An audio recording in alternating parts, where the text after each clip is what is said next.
Grzegorz Chyży, Róże Ogrodowe, witajcie. Dwie bardzo ważne wskazówki odnośnie wiosennego cięcia róż wiosną 2024 roku. Dlatego, że w tym roku to cięcie będzie inne niż było w ubiegłych latach w większości miejsc w Polsce. Puściłem Wam już filmik o tym, jak ciąć róże, które przemarzły, takie róże stare, kilkuletnie, nieodmładzane. A teraz chcę Wam pokazać na dwóch przykładach, jaka jest różnica między cięciem właśnie róż starych, a takich powiedzmy młodszych róż. U mnie będzie to jeszcze jeden taki ciekawy przypadek, ponieważ pokażę Wam to na różach, które są w tym samym wieku, ale jedna odmiana była odmładzana 2 lata temu, a druga nie była odmładzana. I ta druga odmiana nieodmładzana, to będziemy ją cięli w podobny sposób jak w poprzednim filmie, a na tej odmładzanej odmianie pokażę Wam, jakie są kolosalne różnice w wyglądzie tych roślin, w tym, jak do tego cięcia podejść. I ten przykład na tej odmianie odmładzanej będzie też dla Was wskazówką, jak ciąć róże, młode róże, 2-letnie, roczne, 3-letnie, które Wam ucierpiały tej zimy. Bo to będzie trochę inne cięcie niż to cięcie, które tyczyło się starych, nieodmładzanych róż, które w tym roku przemarzły. Więc zaczynamy. Chciałbym, żeby z tego filmu, oprócz tego, jak ciąć róże stare i młodsze, żebyście sobie przyswoili jedną bardzo ważną informację. Przez wiele lat ja w tym szpalerze starałem się ciąć róże jak najoszczędniej. Bardzo delikatnie. Zimy były łagodne i te rośliny bardzo dobrze zimowały, dobrze wyglądały po zimach. I ja się z tego cieszyłem. Wy, kiedy stosowaliście tą samą metodę u siebie w ogródku, też z tego cieszyliście się. Natomiast pokażę Wam, że ma to też swoją tą drugą stronę medalu, tą ujemną stronę medalu. Ponieważ my się cieszymy z tego, że nie przycięliśmy mocno róż, bo one w czerwcu wyglądają oszałamiająco. I szkoda nam jest zrobić takiego niskiego, mocnego cięcia odmładzającego. I to jest normalne. Natomiast pokażę Wam właśnie na tym przykładzie, jak to cięcie odmładzające, które tutaj zrobiłem, nie dlatego, że chciałem to cięcie zrobić, tylko to jest odmiana, którą musiałem nisko przyciąć, dlatego, że ona zachorowała na rdze róży i jednym z elementów, jednym z kroków radzenia sobie z chorobą pod tytułem rdza róży jest wiosenne, mocne przycięcie. Jeżeli w poprzednim roku mieliśmy mocno zaatakowaną różę, to warto jest nisko przyciąć te krzewy. O tym też jest film i Wam go tutaj podlinkuję. I teraz zmuszony do tego, żeby tą odmianę Schonek Oblenzerin przyciąć nisko, teraz jak gdyby widzę tego pozytywy. I pokażę Wam te pozytywy w stosunku do tych odmian, które nie były w ciągu tych ostatnich kilku lat odmładzane. Jeżeli popatrzycie sobie tak na pierwszy rzut oka na te pędy, to one wyglądają bardzo podobnie do wszystkich innych pozostałych odmian. Mianowicie góra jest mocno zmarznięta, tak? Góra jest mocno zmarznięta i tutaj w zasadzie niewiele się to różni, tak? Natomiast już różnice zaczynają być widoczne, tak mniej więcej od połowy wysokości pędów. Widzimy, że pędy są zielone. I im niżej będziemy schodzić, tym te różnice będą większe. Te pędy są o połowę młodsze niż pędy tej drugiej odmiany, którą zaraz Wam pokażę. Tam akurat będzie apricola i innych odmian, które tutaj rosły. One są o połowę młodsze, dlatego że wyrosły 2 lata temu jako młode pędy. I co się dzieje? Po pierwsze, na tych młodych pędach zielonych bardzo dobrze widzimy, że pęd przemarzł lub nie przemarzł. Bardzo dobrze widać tą granicę tutaj między tym czerwono-brązowym kolorem a zielonym kolorem. Na starych pędach, na przykład na aprikoli, ta różnica jest trudno do zauważenia, dlatego że stare pędy, które nie przemarzły, one też mają tendencję do tego, że tutaj ta kora robi się brązowa i trudno jest nam rozpoznać, czy pęd jest żywy, czy pęd jest martwy. Ale jest jeszcze ważniejsza rzecz, która odróżnia te dwie róże, te dwie odmiany tutaj. Tą nieodmładzaną i odmładzaną. Zobaczcie, na tej róży, która ma stosunkowo młode pędy, dwuletnie, to nie tylko, że one są zielone, ale najważniejsze jest to, że widać już bardzo dobrze, gdzie wyrastają nowe pąki. Widzicie? Tutaj wszędzie widać wyrastające nowe nabrzmiewające pąki i wyrastające nowe pędy, tak? Tego na starych pędach nie zauważymy, dlatego że na starych pędach róża potrzebuje dużo więcej czasu i dużo trudniej jest jej pobudzić właśnie te pąki na pędach. Dlatego, jeżeli tutaj przytniemy tą roślinę, bez względu na to, jak ją przytniemy, czy nisko, czy wyżej, to ona z łatwością wypuści nowe pędy. Natomiast kiedy mamy odmianę długo nieodmładzaną, to może być róża rabatowa, ale to może być róża pnąca, to może być róża parkowa, jakakolwiek inna. Jeżeli mamy odmianę, która nie była odmładzana przez wiele lat, to ta roślina dużo trudniej pobudzi pąki śpiące u nasady krzewu. I może się zdarzyć, mówiłem to na poprzednim filmie, może się zdarzyć tak, że jeżeli po takiej zimie mocno przytniemy wszystkie pędy, a róża jest naprawdę stara, te pędy są stare, ta nasada tam jest stara i nie ma młodych tkanek, że może się zdarzyć nawet tak, że róża w ogóle nie odrośnie po takim cięciu, nic nie odbije. Natomiast tutaj takiej obawy nie ma. I teraz tak, wy w ogrodach będziecie mieć dwie sytuacje. Jedna to sytuacja taka, jak w przypadku tego poprzedniego filmu, gdzie macie stare, nieodmładzane róże, które mocno przemarzły, wszystkie pędy wyglądają na brązowe, nie wiadomo co robić, ale też często będziecie mieć taką sytuację jak tutaj, w przypadku kiedy macie młodsze rośliny, albo w przypadku takiej sytuacji, że ten mróz nie był aż taki duży. I teraz do cięcia takich róż można podejść na dwa sposoby. Zaraz wam pokażę pierwszy sposób, który polega na tym, żeby wyciąć tylko to, co naprawdę jest czarne. Czyli nie będziemy chcieli odmładzać tej odmiany, tych róż, tylko tyle, że pozbywamy się tego, co przemarzło. I to jest bardzo proste. Tniecie sobie wszystkie pędy, które są brązowe, na granicy tego zielonego. Tak jak tutaj, fajnie to widać, dlatego że na granicy tego zielonego ja już widzę, co rośnie. I najfajniej to widać, w takim przypadku, jak tu,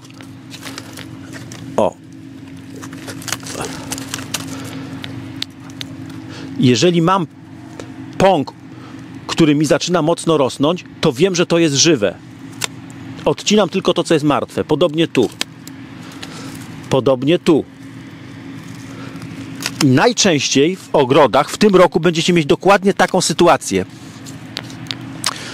I zobaczcie, w poprzednich latach uczyłem wam tego cięcia ojciec, syn, wnuk, tak? Jeżeli przychodzi taka zima jak tego roku i ta góra nam nadmarza lub przemarza całkowicie, zapominacie o tym systemie ojciec, syn, wnuk. Tniecie po prostu tylko na granicy żywego i martwego.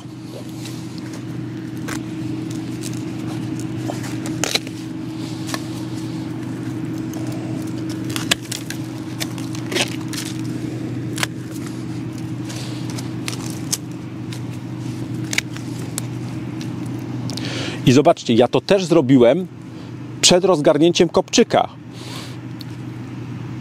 Ale jeżeli macie taką sytuację w ogrodach, a wiem, że w wielu miejscach Polski jest już tak ciepło i było tak ciepło przez ostatni miesiąc, że wegetacja jest już mocniej zaawansowana niż tu i takich sytuacji, takich odrastających pąków jest więcej. I teraz w takim przypadku nie warto zwlekać z odkopsowaniem róż, tylko patrzycie na prognozę pogody. Mamy już koniec lutego. Jeżeli widzicie, że do połowy marca nie występują duże mrozy, czyli minus 15 lub więcej, to spokojnie możecie rozgarniać kopczyki. Jeżeli widzicie w prognozach pogody przymrozki -5, -6, -7 stopni, w ogóle się tym nie przejmujcie, rozgarniajcie kopczyki. Dlaczego? Dlatego, że jeżeli ta sytuacja potrwa dłużej, to te pędy tutaj urosną bardzo szybko, bo jeżeli nie będzie przymrozków, to one będą rosły bardzo szybko i za 2 tygodnie one już będą 2 razy większe. I wtedy dużo trudniej jest nam tutaj operować motyczką czy czymkolwiek, żeby to odkryć, a mało tego, tam w ziemi, to czego jeszcze nie widzimy, też następuje nabrzmiewanie pąków i może być tak, że jeżeli się spóźnicie z tym odkrywaniem, to odkrywając sobie tą ziemię z tych kopczyków, z tych róż, chcąc nie chcąc, uszkodzicie część tych wyrastających już młodych pędów. Dlatego jeżeli macie podobną sytuację, jeżeli róże wyglądają u Was tak w ogródku jak tutaj, to nie zwlekajcie, tylko jak najszybciej odkrywajcie te róże. Ale to jest jeden ze sposobów, tak? Natomiast ja przyjąłem taką zasadę, że chcę potraktować wszystkie te róże w całym tym szpalerze w ten sam sposób, czyli nie zależy mi na tym, żeby uratować jak najwięcej z tego krzewu. Wobec tego ja nie będę kierował się zasadą, że tnę na granicy żywego i martwego, tylko ja się kieruję inną zasadą. Tnę jak najniżej po to, żeby pobudzić pąki te najbliżej nasady. Czyli tą samą zasadą kieruję się, którą kierowałem się w poprzednim filmie, tnąc te róże starsze. I zaraz przejdę do właśnie tych starszych róż, tam przytnę je, pokażę Wam o co chodzi i będę to kontynuował również na tej jakby młodszej odmianie, na tych młodszych pędach, ale zmienię sobie sekator na elektryczny.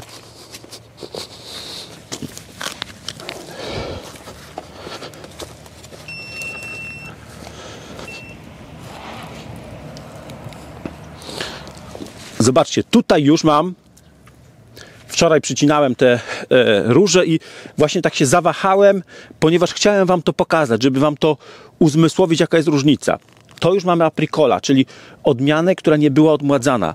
Jeżeli sobie porównacie te pędy, które są, widzicie, stare, już takie drewniejące, tu jest jeden młody, drugi młody pęd, a resztę wszystko jest stare i porównacie sobie tutaj z tymi, czyli z tą Shonek Oblenzerin, to widzicie różnicę. Tu wszystkie pędy są zielone, młode i ile tutaj mamy już nabrzmiałych pąków, a tam nie mamy żadnego nabrzmiałego pąka.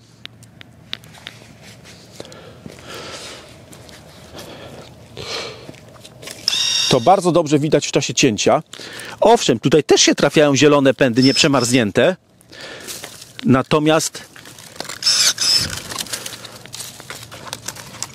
większość tych pędów jest już nie jasnozielona, tylko właśnie jakaś tam brązowa lub brązowo-zielona lub oliwkowo-zielona. I tak jak mówiłem poprzednio, to co teraz robię, to nie jest w zasadzie takie konkretne, finalne cięcie, ale to jest w zasadzie taki preludium do tego, żeby pobudzić roślinę do odmładzania się. I właściwe cięcie będzie po tym, jak rozgarnę kopczyki.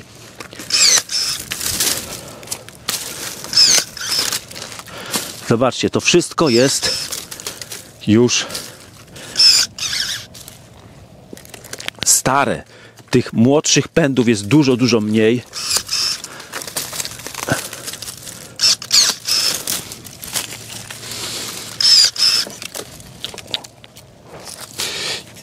I jest jeszcze trzecia rzecz, o której chciałem Wam powiedzieć. Może to nie jest najlepszy przykład, ale nie wiem, czy znajdę teraz lepszy przykład. Jeżeli macie taką różę, jakąś bardzo starą, tak? Która ma wszystkie pędy takie zdrewniałe, brązowe i nie wiecie, czy to przeżyło, czy nie przeżyło, żaden pączek jeszcze nie nabrzmiewa i macie takie obawy, że kurczę, jak to przytniemy, to może się okazać, że tam nic z tego nie wybije, tak? To zwróćcie uwagę, możecie się zrobić takie zabezpieczenie siebie, że nie daj Boże, gdyby się nie powiodło, to nie stracicie całego krzewu. Tutaj mam właśnie taką sytuację. Mam starą różę, którą chcę właśnie odmłodzić i przycinam ją, zobaczcie, przycinam ją nisko, wycinam te wszystkie stare pędy, ale nie wiem, czy tu czasem nie jest jak gdyby za stara ta tkanka, czy da radę, czy zdążę tutaj się pobudzić nowe pąki po to, żeby wyrosły, odmłodziły się i wyrosły nowe pędy. To tak samo, tak? O, jak to tnę, to wszystko jest, ale mam jeden zielony pęd, tak? Gdybym się ściśle trzymał tej zasady, to pewnie przyciąłbym to tak samo bardzo nisko tutaj. A właśnie chcę wam powiedzieć, że można zrobić takie odstępstwo od tej zasady i jeżeli macie jeden zielony pęd, a to wszystko resztę jest takie, no, że macie obawy, że może nic z tego nie wyrosnąć, to ten zielony pęd nie tnijcie go bardzo nisko. Możecie go przyciąć w ten sposób i wtedy macie pewność, że z tego na pewno coś wyrośnie, czyli ten krzew jakoś się tam uratuje. Nie wiadomo, jaki on będzie, czy on będzie ładny, czy nieładny w tym roku, ale jakoś się tam uratuje. Gdyby tutaj nic nam nie chciało wyrosnąć, tak? Możecie sobie zostawić takie zabezpieczenie, taką asekurację. Ja powiem szczerze, że ryzykuję i raczej takich rzeczy nie zostawiam. Albo jak zostawiam, to trochę niższe. Ale nie chcę, żebyście byli potem rozczarowani, że zrobiliście tak, jak ja powiedziałem i nic z tego nie wyrosło. Więc jeżeli macie taką sytuację i boicie się, to jest pewne zabezpieczenie, żeby sobie nie zniszczyć całkowicie krzewu. Ale ja wierzę w to, że te rośliny, które są mocne, których system korzeniowy jest odpowiednio mocny, że one sobie poradzą i jest na tyle wcześnie, że te pąki śpiące się pojawią. Więc ja tnę po prostu nisko.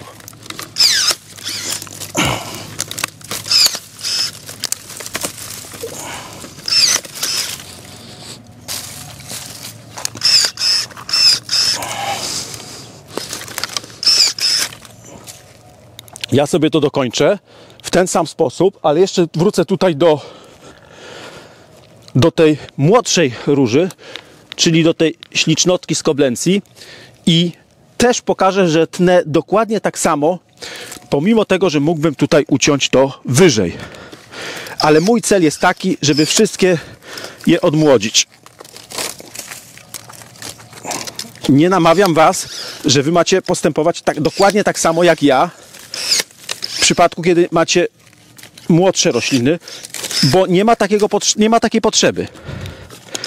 Ja po prostu przyjąłem takie założenie, że wszystko sobie odmładzam i dlatego tnę niżej. I teraz jeszcze jest jedna rzecz. Nawet wtedy, kiedy chcecie odmłodzić rośliny, tak jak teraz ja to robię, to większe prawdopodobieństwo sukcesu, że z każdej przyciętej róży wybiją nowe, młode, mocne pędy, to większe prawdopodobieństwo jest wtedy, kiedy macie do przycięcia właśnie niezbyt starą różę. Tak jak tutaj. Czyli mamy tutaj rośliny powiedzmy 6-letnie. Większość z nich nie była odmładzana, a ta jedna odmiana była odmładzana bodajże 2 lata temu i wtedy to prawdopodobieństwo, że po surowej zimie czy z jakiegoś innego powodu, jeżeli ją przytnę całkiem nisko, tak, że ona odrośnie tak jak ja chcę i znowu się odnowi, jest większe.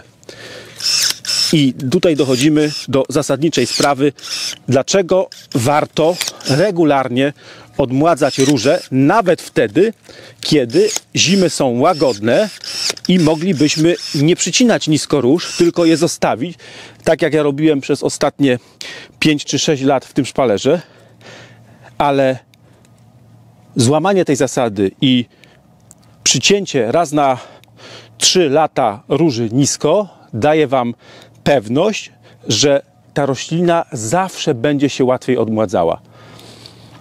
Także to chciałem wam w tym filmie powiedzieć. 2 rzeczy. Po pierwsze, że jeżeli macie taką sytuację, że macie stosunkowo młode rośliny i te pędy są tylko częściowo przemarznięte, to możecie odcinać tylko to, co przemarznięte, resztę zostawiać. Nie musicie schodzić nisko. A druga rzecz, że niskie przycięcie roślin raz na jakiś czas myślę, że raz na 3 lata, czy nawet 4 lata, jest bardzo korzystne dla róż, dlatego że ułatwia to kolejne odmładzanie. Bo jeżeli po 6 latach mamy bardzo starą karpę, to odmłodzenie jest obarczone pewnym ryzykiem. Większym niż w przypadku tych regularnie odmładzanych róż. Na dzisiaj to tyle i widzimy się w kolejnych filmach. Mam jeszcze do nagrania film o doborze róż do danego miejsca. Pamiętam o tym i myślę, że w ciągu najbliższych kilku dni taki film się pierwszy pojawi. Do zobaczenia.